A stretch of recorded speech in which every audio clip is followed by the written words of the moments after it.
Hello everyone, welcome to UR'sACADEMY. Today we are going to discuss CTET SST History Series, Chapter 7, The Rise of Empires.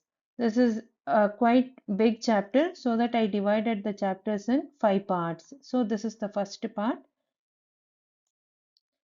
If the video is useful to you, please like the video and don't forget to subscribe the channel for more updates. And please click the bell icon. From this chapter, 7 topics we are discussing today. That is empire, meaning and origin of empire, then structure of empire, then terms for emperor in Sanskrit, then purpose of study, then futures of an empire, then role of regional rulers in an empire. So these are the 7 topics we are discussing today. This chapter is starting from a quote. There cannot be a country without people, and there is no kingdom without a country. So this quote is written by Kautilya in Arthashastra. This quote is very important for exam perspective. So please remember this quote because it is very important. They can ask in any exams. Next one we are going to discuss about the meaning and origin of an empire.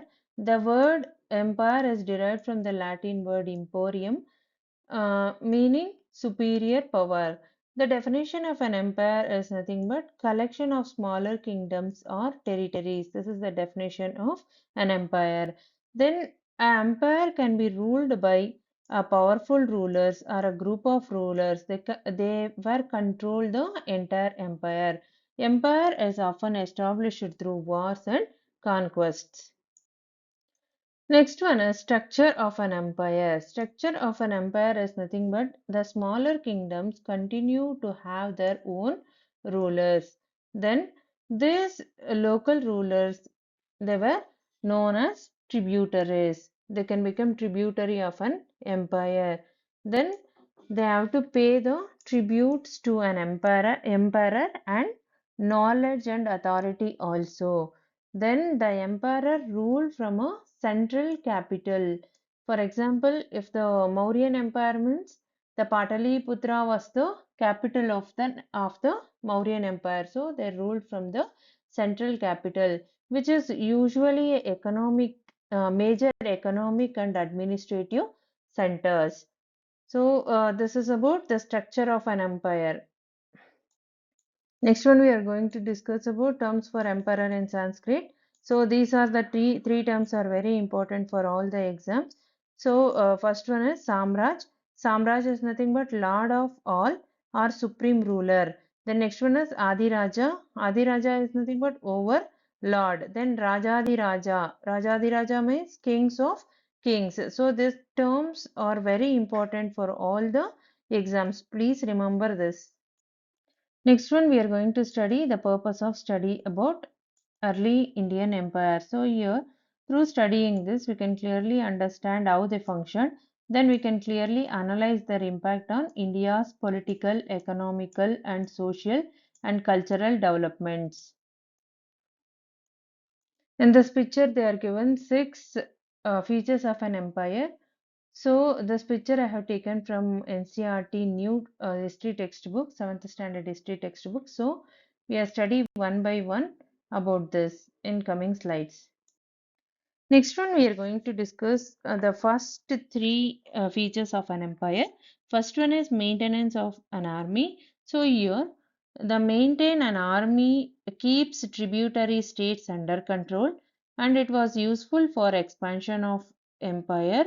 The next one is it was protects it from outside aggressions.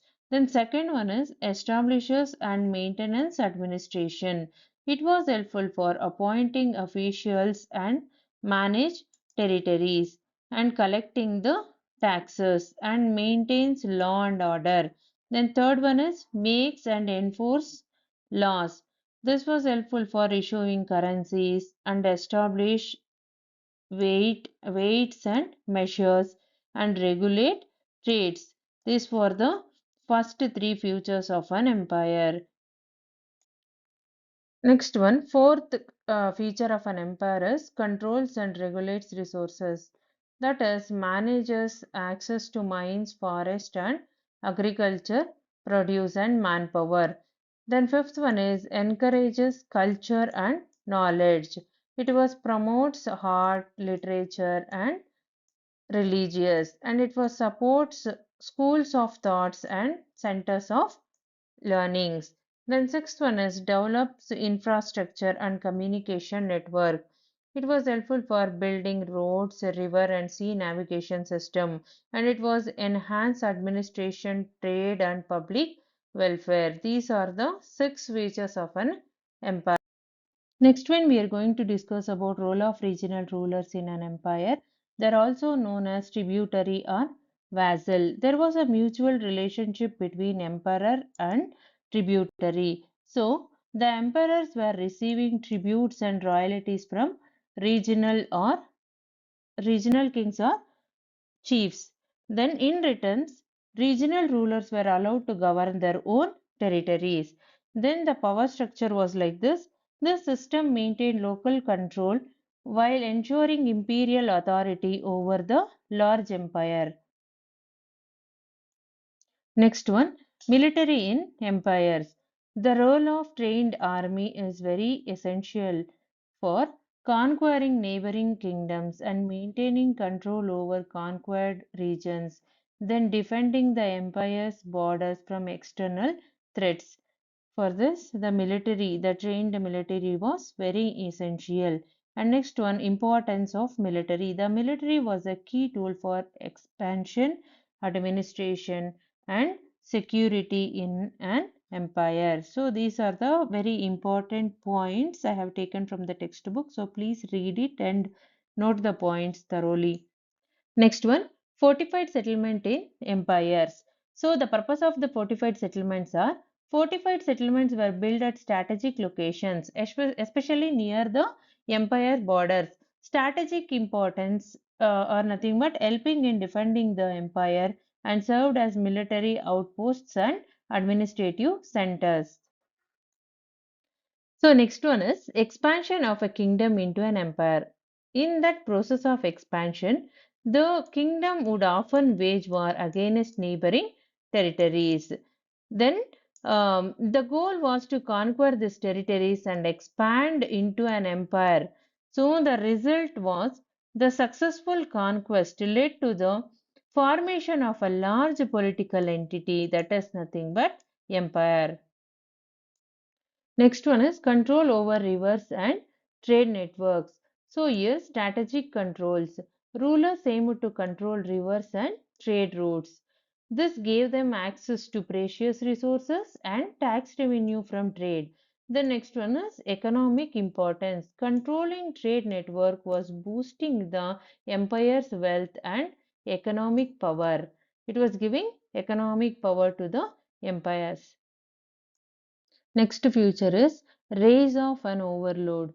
So competition among the kingdoms. Many small kingdoms often fight for control and domination.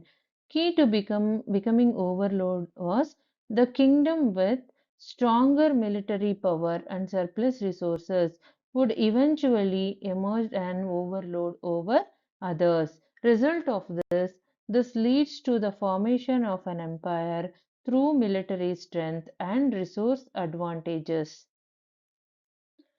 If the video is useful to you, please like the video and please subscribe the channel and please click the bell icon for more updates. Thank you. That's it for today. Thanks for watching. Please subscribe the channel. I'm requesting you to please subscribe the channel.